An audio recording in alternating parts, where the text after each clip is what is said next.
Proclamação do Evangelho de Jesus Cristo segundo João. Glória a vós, Senhor. Naquele tempo, Jesus apareceu de novo aos discípulos à beira do mar de Tiberíade. A aparição foi assim. Estavam juntos Simão Pedro, Tomé, chamado Dídimo, Natanael de Canaã da Galileia, os filhos de Zebedeu e os outros dois discípulos de Jesus. Simão Pedro disse a eles: Eu vou pescar. Eles disseram: Também vamos contigo. Saíram e entraram na barca, mas não pescaram nada naquela noite. Já tinha amanhecido e Jesus estava de pé na margem. Mas os discípulos não sabiam que era Jesus. Então Jesus disse: Moços, tende alguma coisa para comer? Responderam: Não. Jesus disse-lhes: Lançai a rede à direita da barca e a achareis. Lançaram, pois, a rede e não conseguiram puxá-la para fora, por causa da quantidade de peixes. Então o discípulo a quem Jesus amava disse a Pedro: É o Senhor. Simão Pedro, ouvindo dizer que era o Senhor, vestiu suas roupas, pois estava nu, e atirou-se ao mar. Os outros discípulos vieram com a barca, arrastando a rede com os peixes. Na verdade, não estavam longe da terra, mas somente a cerca de 100 metros.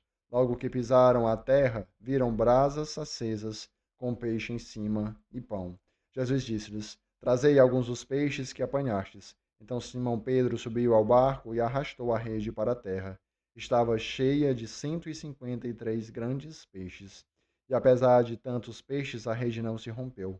Jesus disse-lhes: Vinde comer. Nenhum dos discípulos se atrevia a perguntar quem era ele, pois sabiam que era o Senhor. Jesus aproximou-se, tomou o pão e distribuiu por eles, e fez a mesma coisa com o peixe. Esta foi a terceira vez que Jesus, ressuscitado dos mortos, apareceu aos discípulos. Depois de comerem, Jesus perguntou a Simão Pedro: Simão, filho de João, tu me amas mais do que estes? Pedro respondeu: Sim, Senhor, tu sabes que eu te amo. Jesus disse: Apacenta os meus cordeiros. E disse de novo a Pedro: Simão, filho de João, tu me amas? Pedro disse: Sim, Senhor, tu sabes que eu te amo. Jesus lhe disse: Apacenta as minhas ovelhas. Pela terceira vez perguntou a Pedro: Simão, filho de João, tu me amas? Pedro ficou triste porque Jesus perguntou 3 vezes se ele o amava. E respondeu: Senhor, tu sabes tudo. Tu sabes que eu te amo. Jesus disse-lhe: Apacenta as minhas ovelhas. Em verdade te digo, quando eras jovem, tu te cingias e ia para onde querias. Quando fostes velho, estenderás as mãos e os outros te cingirá e te levará para onde não queres ir. Jesus disse isto, significando com que a morte Pedro iria glorificar a Deus. Acrescentou: Segue-me. Palavra da salvação, glória a vós, Senhor. Meus irmãos e minhas irmãs, hoje é domingo, dia do Senhor, que alegria, dia em que nós católicos somos chamados a estarmos na casa do Pai, em unidade com toda a Santa Igreja, para louvar e bendizer a Deus. Cristo ressuscitou verdadeiramente e Ele está no nosso meio. Na passagem de hoje, os discípulos vão pescar e ao pescar eles não encontram nada, mas quando Jesus os direciona, eles enchem a rede com peixes grandes.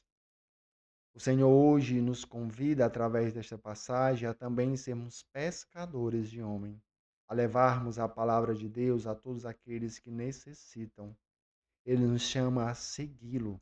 Segue-me. E o nosso dizer deve ser: Sim, Senhor, eis-nos aqui. Dai-nos a graça de te seguir, de sermos pescadores de homens, assim como tu transformou esses humildes homens em pescadores de homens. Dai-nos a graça também. Aponta-nos o caminho, Senhor.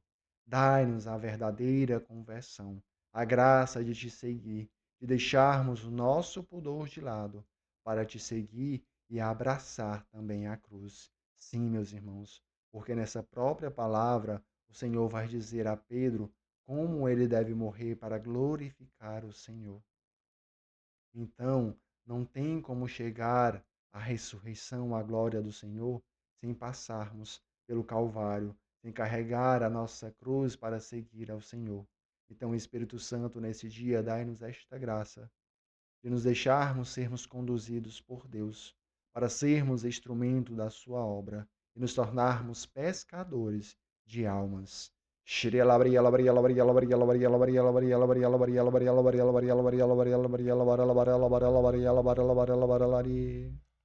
Meus irmãos e minhas irmãs, e repletos da ação do Espírito Santo, que tenhamos um dia abençoado, cheio do derramar de Deus em nossas vidas.